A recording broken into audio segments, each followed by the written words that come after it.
It's kind of sad that the Kings are losing games the way they are, and they're not actively tanking. It sure seems like they're actively tanking to keep their draft pick this year, because some of these losses are just so horrendous. Another just fourth quarter meltdown. It was such a good first half for the Kings. Such a good first half. It was beautiful basketball. The first half of the third quarter, also beautiful basketball, and then everything just fell apart. And it fell apart towards the end of the third quarter when we had some interesting lineups in the game. But I talked about it last game. When you don't have Jake LaRavia, we're thin at the wing position, so you have to put out some lineups that maybe aren't the best defensively. That's pretty much what happened. And should we have split up Keon and Keegan and played one of them in those minutes? Yes. Should we have played Markelle Fultz? Yeah, probably. But we didn't. So we let the Pacers back into the game at the end of the third quarter. But you still have a lead going into the fourth quarter. You still have a 5-point lead. And the Kings completely forget how to play offense in the fourth quarter. That's what they've been doing recently. I want to bring up some statistics from some recent games. Some recent score totals from fourth quarters that the Kings have had. Against Oklahoma City, they scored 13 points in 10 minutes before the garbage time unit was put in. Against Boston, they scored 17 points. Against Milwaukee, they scored 19 points. Against the Suns, they scored 22. And in this game against the Pacers, they had scored 12 points up until there was 23 seconds left in this game. And then with 23 seconds, DeMar hit a three, Monk hit a three, Sabonis had to put back, LaVine had a three. But the game was already over, and they were just trying to make the miraculous comeback at that point. So when it really mattered, they had scored 12 points in 11 and a half minutes of this fourth quarter. The Pacers did everything in their power to try to gift us this game. They missed shot after shot after shot after shot after shot. There were so many moments, big momentum shots for the Pacers. They were running in transition. They were getting open threes. They had all the momentum, and they just kept missing. Clanking shots, giving us every opportunity to wake up. And at no point did the Kings offense wake up until they were down by 7 points with 27 seconds to go, and DeMar hits a three with 23 seconds to go. They almost threw this game away a lot earlier in the fourth quarter, and it actually was just the Pacers missing a bunch of opportunities and the Kings knocking down a couple of really tough shots that swung the momentum back the Kings' way. I thought it was going to be an early lead for the Pacers. Instead, the Kings actually ended up with a 9-point lead pretty early in this fourth quarter, and they still managed to squander it. And so this is just what we've been seeing from this team lately. The fourth quarter, we just go isolation every single play. It's DeMar DeRozan isolation. Then it's Zach LaVine's turn. And Malik Monk really struggled in this game. He went 2 for 14. But I thought Monk actually had a pretty solid first half. His playmaking was really good. He just couldn't get anything to go down. But it was okay because he was setting everyone else up. Everyone else was scoring. Sabonis, DeRozan, Keegan, LaVine, they were all scoring. So it was okay. Monk just had to be the playmaker. But in the second half, and at the end of the third quarter, going into the fourth quarter, the offense completely changed. And instead of sharing the ball, like they did in the first half and at the start of the third quarter, it went completely isolation heavy. And so then Malik Monk's out there and now he has to score because he's isolating. He has to go one-on-one. He has to get by a guy. Then that actually exposes that he's not having a good game scoring. Monk had 5 points in this game, but he shouldn't have had to score. Like, that's the point. He should not have had to score for the Kings to win this game. We were closing the game with our starting lineup. So without Malik Monk, Keon Ellis was in there. And that unit couldn't get it done. And it got so bad that Malik Monk had to come back into this game. A guy who at that point had scored 2 points in the entire game just could not score the ball. Even after the third quarter ended, the Pacers just wouldn't let the ball go in the basket. They wouldn't let him see the ball go through the basket. He was just having such a horrendous scoring game, yet he had to come back into the game because the offense was so bad and we needed a ball handler. Not that he really helped. And he came back in for Keon Ellis. And so then what happens? Zach LaVine has to guard Tyrese Halliburton, and Tyrese Halliburton absolutely schools him and hits a step back three to finally take the lead. And so that's just the position that this team has put itself in, is if you're ending games with Keon Ellis over Malik Monk, you don't have the offense, but the defense was doing just enough to keep the lead, but you don't have any sort of ball handling, not that late game ball handling that you need to be able to set up an offense at least. So then Malik comes back in. he still can't get anything, and it's still isolations anyways. He still couldn't get downhill. And so then you end up losing this game. So I think having to go to Malik Monk late just showed the absolute flaws that this Kings team has, because he was having such a bad game. He shouldn't have had to play late. You know, I'm not blaming Monk at all for this loss. It's that everyone else couldn't get it done when he was having an off game, because guys have off games, you know, sometimes that just happens. So he shouldn't have had to end this game, because you have the perfect replacement in Keon Ellis to actually balance the roster defensively. But then the other guys couldn't get it done offensively. And really, this game all changed when the Pacers made the decision to go small in the middle of the third quarter, and I'll get to that. But first, we get to talk about the first half. And the first half was a great time. I was having a great time watching the first half. Even though it started out a little poor, where the Pacers got out to a 16-6 lead, really the only reason that the Pacers had that lead was because the Kings were missing wide open shots. They were generating wide open threes. Zach LaVine missed one, Keon Ellis missed one, and the Pacers on the other side were knocking down their threes. They started 4 for 6. And so, you know, I'll take Keon and LaVine taking wide open threes. Those are two of the top 5 three-point shooters in the entire league. They're going to start hitting them at some point, and they did. And so it was those misses from 3, a couple of misses inside, that let the Pacers then push the pace the other way. And when they pushed the pace the other way, they were just pulling up quick trigger threes and knocking them down. And so the Kings needed to make 2 adjustments. One, just actually make your open shots both from 3 and at the rim.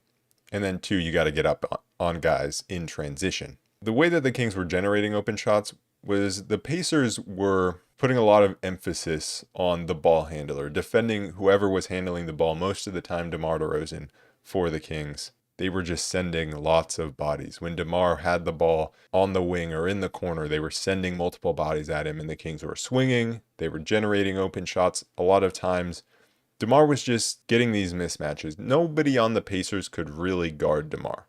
You know, they started with Aaron Nesmith, and DeMar just kept going to these turnarounds, getting easy open shots. So then the Pacers would send numbers. The Kings were then able to swing the ball. Sabonis was getting position inside, and then he was getting a lot of looks inside. And Sabonis had a lot of volume right at the rim, and that's how he was able to score 25 points. He had 0 assists in this game because he was just parked down low, scoring basket after basket, getting these good looks from DeMar handling, attracting the attention, and the Kings swinging the ball around, and him getting position inside. But it wasn't even just DeMar that the Pacers were heavily leaning towards. Keon Ellis came around a pick and roll with Sabonis, and the Pacers were just doing everything in their power to keep the ball handler out of the lane. And so Keon kicks it back up to Sabonis, who drives right down the middle of the lane for an easy dunk. Then Keon got a nice strip on Halliburton that led to a Keegan dunk. Then Monk tried to follow that up with a nasty poster dunk that got blocked. But the Kings' offense was so good because the shot diet was either a shot right at the rim or an open shot from 3. The only exception to that was DeMar getting into the mid-range against Nesmith in the post, and he was knocking those down. And so that's the exact shot diet you want. DeMar can take some middies, everyone else right at the rim or from 3. And just the way that DeMar and Sabonis were operating together offensively was beautiful. The Pacers were just gifting Sabonis one-on-one matchups down low, and you know, he missed a few around the rim.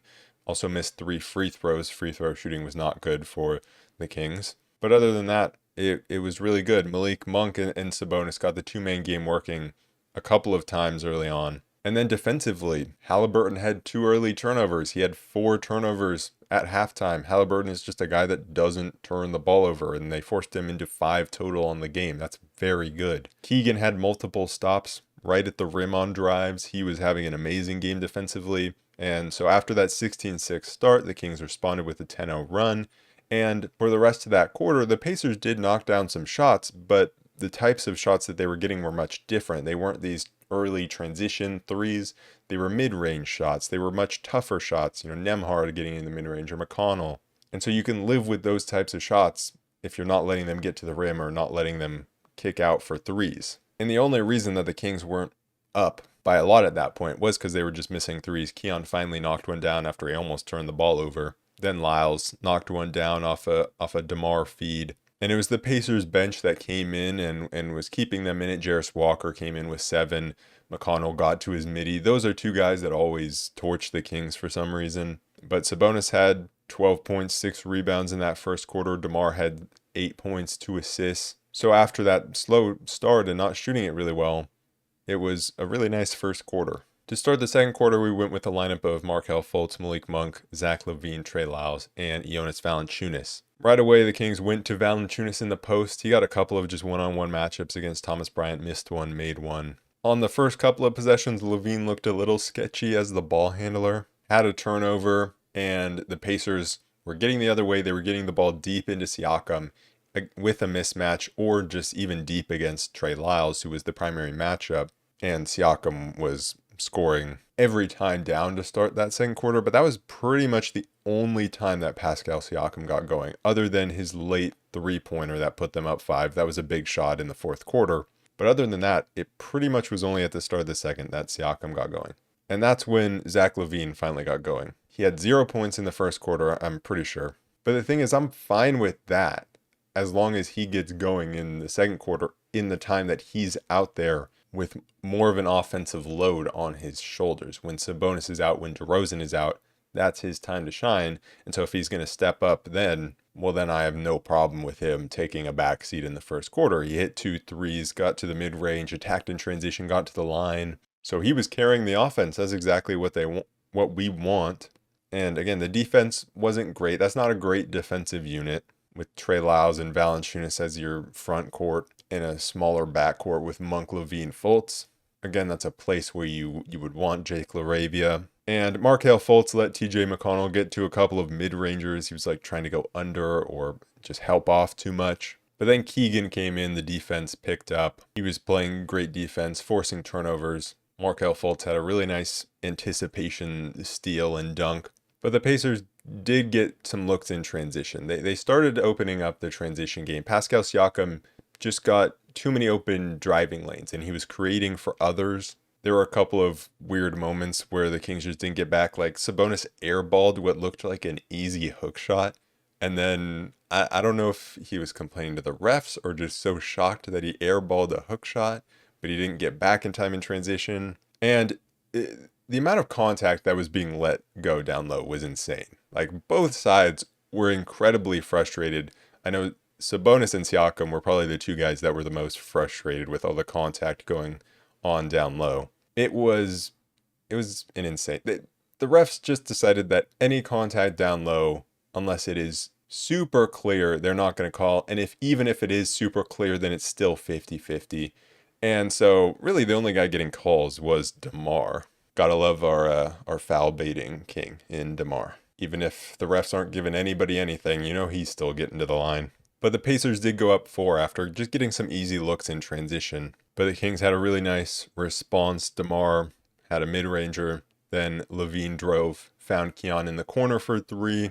And Keon, I thought he had a very good defensive game, but he did get lost on one drive by Halliburton. And then Keegan just came out of nowhere for an amazing block. Kings pushed the ball up the floor. DeMar found LaVine under the basket for an easy layup, and the Kings retook the lead, got up 1. And I think when they went up 1 there, they didn't concede the lead until, like under a minute to go in the fourth quarter. So they kept that lead for quite a long time. DeMar had a play where he blocked Siakam, almost certainly a foul. Felt like there were a lot of those kind of blocks, good defensive plays from both sides that maybe weren't so much, but I think most of Keegan's were really good. Keegan started off slow offensively. Just wasn't getting a lot of looks, but he was blocking shots out of nowhere. He was locking up Tyrese Halliburton when he got onto him in switches. And for the first, 1.5 quarters, he didn't do much offensively, but then he started to get it going. He had a nice poster on Siakam, then hit a corner 3.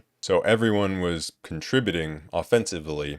And the only guy that wasn't scoring was Monk, who got blocked twice in a row in transition. But his playmaking was very good in that first half. I think he had 5 first half assists. And the Kings were able to end the half up 6. And I was I was very happy with the half, attacking the rim, getting open threes off those attacks, getting the ball deep into Sabonis, and letting him operate from there. DeMar and Monk both playing well, I thought. DeMar both scoring and playmaking. Monk not scoring, but still playmaking well. And then LaVine, for most of the first half, didn't really do anything. But in the spurt that he did, it was very good because it was the moment he needed to take over, and he did in a big way.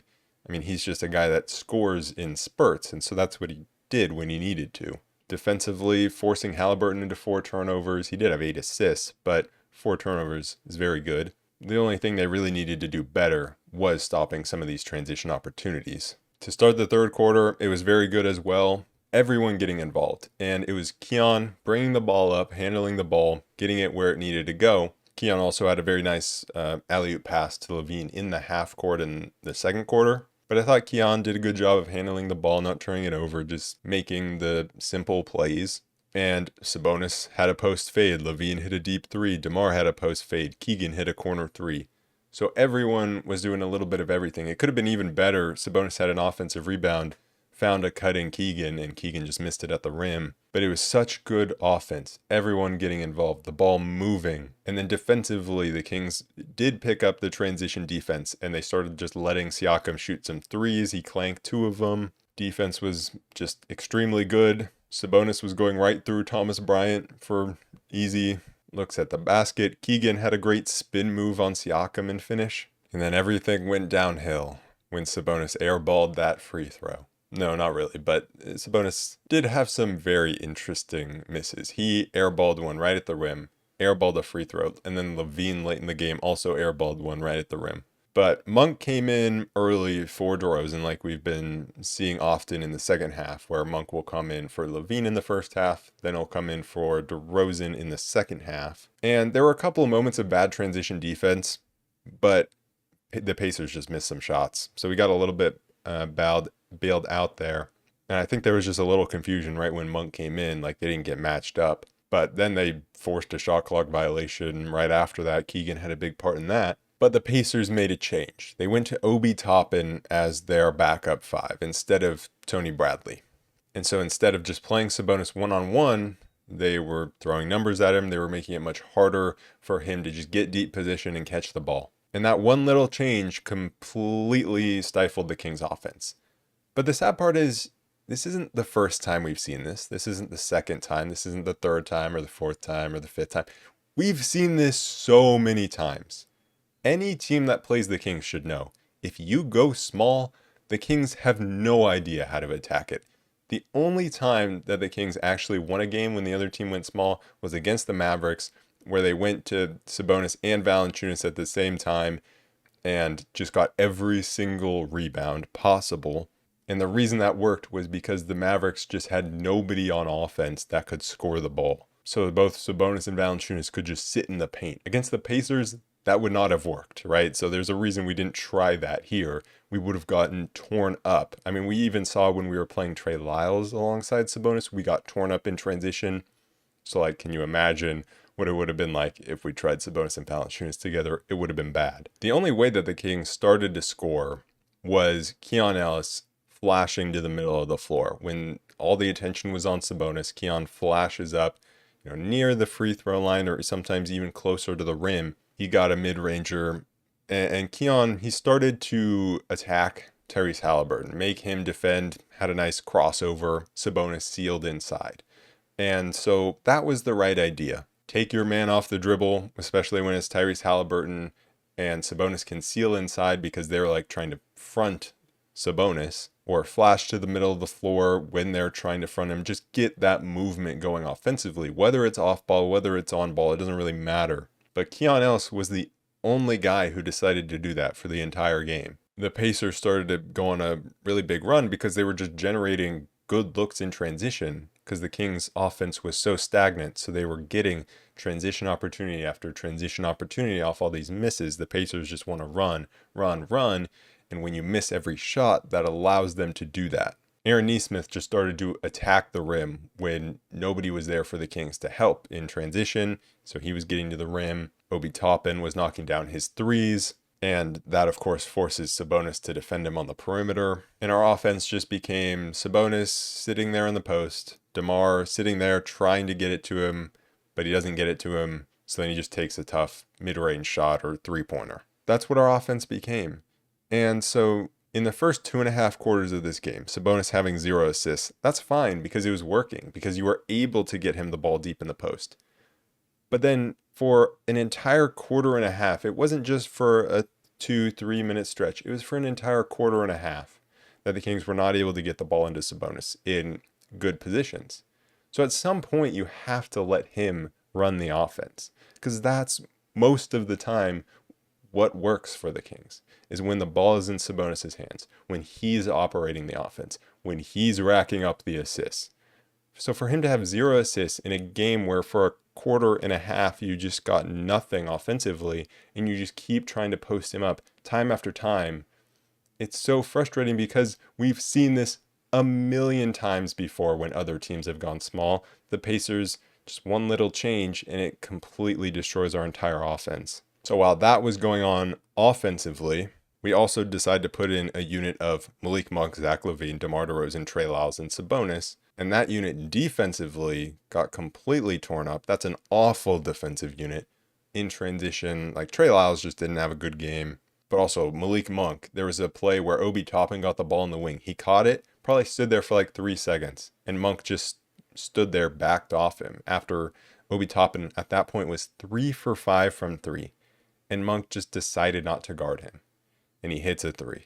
DeMar hit a couple of shots, right, to keep us ahead by a little bit, but that big lead that they had generated early in the third quarter was down to 5. Malik Monk blew a layup at the end of the quarter, and he kept trying to, after the buzzer sounded, he kept trying to get the ball to go through the net, and the Pacers just kept swatting it away. But Malik Monk is our guy, that when things get stagnant, he's the one that can get downhill usually, and he couldn't do that, or at least when he did get downhill, he couldn't finish. And so then you have to find something else. I mean, you have Zach LaVine here. He should be able to get downhill, but he wasn't. And so you get to a point where you're just standing around offensively. You need someone to create. You have to get the ball into Sabonis' hands, however possible. Because Zach LaVine is one of the best shooters in the league. He's one of the best finishers in the league. When he gets good looks, he's going to make them. So you have to set him up. Some of it is on him, but some of it is on the team. Just trying to, give the ball to DeMar and have him sit on the wing for the entire possession, or just giving the ball to LaVine and having him go isolation, like that's just not the best use of this team. And so the fact that Sabonis for that entire fourth quarter didn't have the ball in his hands was really annoying. And to start the fourth, when Valanciunas was in the game, immediately, what do we try to do? We try to post up Valanciunas, and Monk throws an awful entry pass as everyone else stood around. Jarris Walker hit 1 3, I think, at the start of the fourth quarter when he's being guarded by Jonas Valanciunas. So he was pulling him out. But the Pacers just missed a lot of threes, including ones in transition to take the lead. And so they just kept missing 3 after 3 after 3. Even though they were within 2, they could have taken the lead there. Instead, DeMar hits a midi, just kind of bailing us out of a bad possession. Monk finally got to the rim for his first 2 points of the game. Then DeMar hit a 3 to put us up 9. So we were almost behind, but then all of a sudden we're back up 9, right? It was a very fast-paced sequence. We got a little lucky, and then Sabonis came back into the game. And again, we just never gave the ball to Sabonis. And it was LaVine got 2 looks at 3-pointers just off his own dribble. DeMar isolation as well. And then the Pacers started to just search out their mismatches. McConnell was going at Sabonis. He got a mid-ranger. Then Toppin was getting open looks from 3 because, again, he's playing the 5. And they're shredding Trey Lyles in transition. He should not have been in the game at that point. DeMar got to the line a couple of times. He went 5 for 7 on the game, but he missed 1 in the fourth.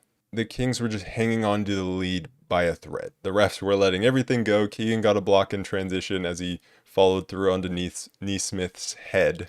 But we were closing the game with the starters. Malik Monk got pulled, but it was either DeMar gets to the free throw line or we have nothing. Zach LaVine got called for a charge after the blocking foul got overturned. The offense was just disgusting. And then defensively, Halliburton started to seek out switches against Domantas Sabonis. And honestly, Sabonis didn't actually do that bad of a job against Halliburton. But again, the Pacers just kept missing threes, and the Kings had a 1 point lead with 3 minutes to go. We missed so many opportunities offensively. They were missing so many opportunities. Or, well, they were missing wide open opportunities. We just were having horrible possessions. And so a little over 3 minutes to go, Malik Monk gets put back into the game for Keon Ellis. Now, I did want them to put Malik Monk back in because I'm like, yeah, he's having a bad game, but you obviously need someone who can just get the ball and handle it and run some pick and roll. But I didn't want him to come in for Keon Ellis. Keon Ellis is guarding Tyrese Halliburton. Keon Ellis had some amazing moments, like watching him play defense, very fun. Moments where he's just making all the right movements on the court, peeling off to the right guys to prevent shots, contesting 3-point shots, recovering. He was doing everything right. And so we take him out of the game. We put Levine on Halliburton. DeMar hit a midi, but then Halliburton goes right to the other end, takes it to the rim, gets the switch on Sabonis, takes it to the rim. And then we got the ball into Malik Monk's hands a lot, but he wasn't getting downhill. I wanted him. Sabonis set a couple of screens for him, but Monk just didn't capitalize on him. He didn't get downhill. Like, we set screens in the fourth quarter. It wasn't like completely isolation, but no one used any of the screens. We set the screen with the sole purpose of trying to get a switch. But when you don't threaten to get downhill at all, then the Pacers just aren't giving up the switch. And so we never got any switches because nobody's trying to get downhill. That happened with DeMar and Monk a lot. And so Monk started settling for some bad shots. Levine just too easily conceded a switch on Halliburton. And then when Sabonis wanted to switch back, Levine just was not there in time, and Halliburton hit a step back three to take a 2-point lead. Finally, the Pacers took the lead. And that was just a possession where I'm like, if that's Keon, he's switching back onto Halliburton. He's more aware defensively there. And that's why you can't take Keon out of the game at that point defensively against Halliburton. But then there was another bad possession of Monk dribbling around. Siakam comes down, hits a three. Levine comes down, airballs a layup.